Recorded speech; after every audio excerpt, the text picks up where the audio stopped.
Bismillahirrahmanirrahim. Assalamualaikum warahmatullahi wabarakatuh. Alhamdulillahirabbil wassalatu wassalamu ala asyrofil anbiya'i wal mursalin wa maulana Muhammadin wa alihi washabihi ajmain. Adik-adik yang disayang sekalian, kita berjumpa lagi pada minggu ini, iaitu rakaman TTR teka-teki rakyat. Dan pada minggu lepas cikgu telah menguraikan satu alat di mana kita menggunakan alat itu untuk membuat sebarang keputusan atau pertimbangan selain daripada alat-alat yang lain. Jadi alat itu kita namakan sebagai PMI ataupun plus minus interesting.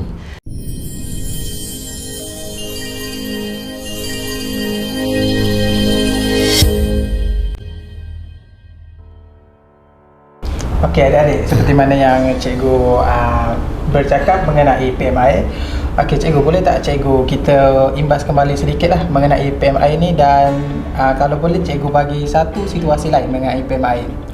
Okey, bismillahirrahmanirrahim. Alhamdulillah, terima kasih Hakim. Jadi mengenai PMI ini, kita telah tolong seorang pengetua baru ni yang ingin kepada seorang wanita di kampung tu. Jadi disebabkan oleh sebab-sebab yang tak dapat dielakkan, jadi wanita itu terpaksa tidak terima dengan cara hormatnya. Jadi dia jadi gusar sikit, jadi tidak kompos idea dia, fikiran dia. Jadi kita tolong buat PMI bagi pihak wanita itu. Mengapa wanita itu reject ataupun tidak terima lamaran dia itu. Jadi kita buat PMI dan didapati wanita itu, kita tolong wanita itu seolah-olah, dan PMI itu didapati ada 6 positif dan 1 interesting, dan sementara negatifnya ialah ada 12. Jadi kesimpulannya, verdiknya ialah wanita itu tidak boleh terima kerana negatifnya lebih besar daripada positifnya. Tidak terima. Jadi cikgu tu pun agak-agak suka, berpuas hati dengan alasan wanita itu. Wanita itu bukan tidak nak pada cikgu tu, dia memang sangat nak, sangat berminat kerana dia ni kat cikgu besar pengetua, bekas pengetua ataupun timbalan pengetua sekolah elit. Jadi dia tu anak balu kampung saja, memang dia nak. Tapi oleh sebab-sebab yang tak dapat dielakkan mengikut PMI tadi. Okey. Jadi seterusnya Mengenai itulah cikgu, situasi lain. Contoh. Okey, banyak contohnya. Misalnya contohnya baru ni saya bagi pada Hakim tentang nak memilih isteri. Jadi kita dengar Rasulullah SAW kita kata isteri kita ada 4 kriteria: cantiknya, kayanya, keturunannya dan ketakwaannya, keagamaannya. Jadi kalau kita nak cari kesemuanya sekali, iaitu cantiknya dan kayanya dan keturunannya dan ketakwaannya, itu mengikut probability matematik, anda kena cari daripada 256 orang, satu saja yang betul lagi tu. Dan maknanya nak perfect semua. Tapi kalau kita nak salah satu, maka 1/4 saja. Jadi 1/4 campur 1/4 jadi 1. Jadi mudah nak dapat. Tapi kalau dan tu banyak dapat. Itu Allah kata. Kalau kita nak hebat dunia akhirat, kita pilih yang bertakwa, yang mempunyai keagamaan yang tinggi. Sebab daripada keagamaan tu dia boleh takluk semua, cantiknya, tentang kayanya, tentang keturunannya. Misalnya kalau budak bertakwa, kan kita tengok dia tu, dia tak apa cantik, tapi kerana dia membaca Quran, semayang tak tinggal, beragama, muka dia tu jadi cantik, jadi rabbani muka dia, comel. Dan kalau dia tidak kaya pun tak apa, dia berpuas hati qanaah dengan apa yang dia ada. Dan yang ketiga, turunan dia tu, dia boleh hajar ibu bapa dia, nenek dia semayang ke apa-apa, menggalakkan semayang kerana dia keagamaannya. Tapi kalau lain, kalau comel begitu sajalah. Jadi itu pesanan Nabi kita SAW. Jadi berkenaan dengan soalan Hakim tadi, contoh dari situasi yang lain, banyak contoh, beribu-ribu contoh di mana kita menggunakan PMI untuk membuat sebarang keputusan ataupun pertimbangan dalam hidup kita. Katakanlah Ken ni ditawarkan menjadi guru siswazah, dan sementara tu Ken mohon untuk menjadi PTD. Jadi dapat dah guru ni. Jadi nak terima ke tidak guru ni sebagai profession Ken, dah selama 60 tahun lagi, 50 tahun lagi dengan izin Allah, belum pencen. Jadi Ken kena buat PMI lah. Nak tengok positifnya di mana cikgu ni, negatifnya apa dia, interestingnya apa dia. Kalau positif campur interesting tu lebih baik daripada negatif, maka Ken pilih jadi cikgu lah. Jadi pilihan kita tu maknanya menasabah, mana kita buat dah peraturan dia, buat PMI dia plus minus interesting. Mana pilihan kita tu boleh diterima, hujah kita tu cantik maknanya, insya-Allah. Jadi itulah guna PMI-nya. Okey, jadi kita boleh nampaklah adik-adik mengenai PMI ni. So, kalau adik-adik ingin membuat sesuatu yang sangat sukar untuk kita pilih, bolehlah menggunakan kaedah PMI ini lah. Ya, insya-Allah. InsyaAllah. Okey cikgu, untuk soalan kita pada episod hari ini ada tak cikgu? Okey. Jadi soalan baru hari ini ialah cikgu kemukakan 3 soalan.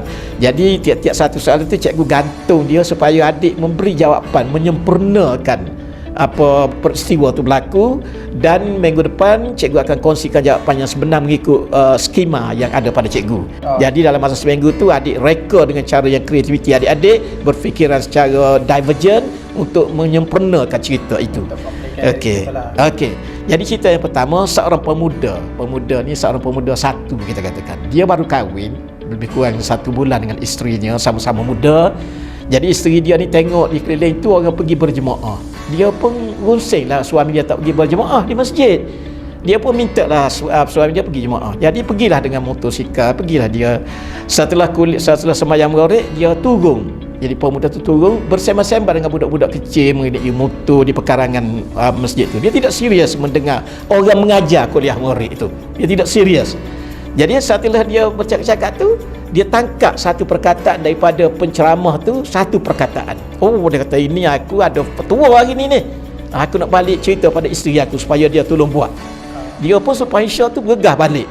Dan berjumpa dengan bini dia, dia kata, okey sayang, abang pergi masjid, alhamdulillah kerana saya suruh pergi. Jadi abang dapat satu petua, ustaz tu ajar. Jadi saya kena tolong buat yang ni supaya abang rajin pergi ke masjid. Jadi cerita-cerita tu isteri dia kata, yang besar ada dah, yang putih dengan merah tak ada lagi. Jadi abang pergi belilah yang putih dengan merah tu. Dia pun pergi ke kedai runcit malam tu, dia beli 1/2 kilo merah, 1/2 kilo putih, balik suruh isteri dia proses benda tu dan masuk dalam botol untuk dia pakai pergi ke masjid esok. Jadi cerita tergantung gitu. Jadi soalan dia ialah apakah yang dibuat, apa yang diproses oleh pemuda itu dan isterinya, dan bagaimana cerita itu berlaku, dan apakah ibrahnya ataupun moralnya.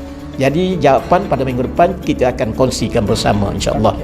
Okey. Jadi adik-adik bolehlah fikir dengan secara kreatif untuk menyempurnakan cerita yang cikgu bagi tadi lah. Okey, insya-Allah. Okey, untuk soalan kedua ni. Soalan kedua ni cerita seorang wanita berumur lebih kurang 70 tahun. Wanita ni gigih, dia berdikari. Dia tak tolong, tak minta tolong anak cucu dia. Dia pergi ke hospital, pergi kaunter, dia daftar. Dia ni penyakit kencing manis. Jadi sudah daftar tu, budak pendaftar tu, kerani tu suruh dia duduk di atas ke kuda di situ. Jadi makcik pergi duduklah di situ sebentar. Lepas tu kita ambil lah. Lebih kurang 3 minit bunyi ambulan mari makcik seorang lagi. Makcik yang kedua lebih kurang umur serupa dia juga. Jadi setelah daftar, jadi budak kerani tu suruh makcik yang kedua tu duduk dekat makcik yang pertama tadi. Jadi lebih kurang 2 minit bunyilah ambulan. Wow, mari ambulan. Jadi attendant ambulans tu ambil yang kedua tadi, makcik yang kedua tu naik ambulans. Jadi makcik pertama ni dia biasa dengki, ada jealousy, cemburu sikitlah. Jadi dia pun pemikiran kritis sikit kan. Dia pergi jumpa dengan budak kerani tu. Dia kata, pasal apa sayang, adik? Makcik yang pertama tak ambil, makcik yang kedua ambil dulu. Jadi cuba adik komplitkan cerita tu menjadi viral di seluruh Malaysia ni cerita tu. Jadi cuba adik ceritakan secara divergence dan kreatif bagaimana cerita tu boleh berlaku. Jadi soalannya, jawapannya kita kongsi pada minggu depan. Itu. Jadi cerita tu sangat menarik, insya-Allah. Okey. Jadi sama dengan soalan satu jadi jugalah. Adik perlu menyiapkan cerita cikgu tu dengan kreativiti lah. Okey, soalan ketiga cikgu. Soalan ketiga balik pada soalan pemuda. Pemuda nombor 2 ni bukan pemuda yang pertama. Pemuda lain. Pemuda nombor 2 ni dia muda lagi, tak kahwin lagi. Dia pergi kursus giat marah apa-apalah. Jadi kursus welding ke atau kursus wiring ke apa-apa. Balik tu dia dengar nasihat orang, suruh berdikari, tak payah jadi koli orang lama-lama sangat, jadi tokel lah sikit. Dia pun masuk tender, dia ada license kelas F, jadi 100,000 ke bawah lah. Jadi ditakdirkan dia dapat tender tu. Jadi penender tu pihak kerajaan bagilah surat pada dia, senarai barang-barang kena beli upah apa semua sekali. Dia pun go terus senarai tu, seorang-seorang dia jumpa 2 perkataan dalam bahasa Inggeris, dia pun tersentak, pucat dia. Dia kata, aku tak mampu ni. Lalulah dia pun tak tanya orang, dia pergi tolak tender dia tu kepada pegawai tu. Dia kata, saya tak mahu, Sebab saya ambil, kalau saya ambil saya rugi, menanggung rugi. Saya tak mahu. Jadi pegawai tu pun tak nasihat dia jadi begitu. Jadi cuba adik komplitkan cerita tu, apa kedua perkataan tu dan bagaimanakah implikasi kemudiannya. InsyaAllah. Jadi terima kasih adik-adik, tolong komplitkan ketiga cerita itu, sangat menarik insyaAllah, dan kita kongsikan pada minggu depan. Ini menunjukkan adik ni kreatif, kalau tidak berfikir dengan cara yang betul insyaAllah. Jadi akhirnya ada apa-apa lagi soalan? Okey, jadi sampai sini saja cikgu untuk Okey. kita punya episod kali ini. Okey, sekarang adik-adik, soalan-soalan yang lebih interesting, maknanya kita akan buat TikTok. Jadi dalam kalau 3 minit, jadi adik cuba dapatkan jawapan dan cikgu akan kongsikan jawapan itu bersama dengan adik. Kita buat dalam bentuk TikTok pula insya-Allah. Terima kasih dengan izin Allah. Alhamdulillah. Jumpa lagi, bye.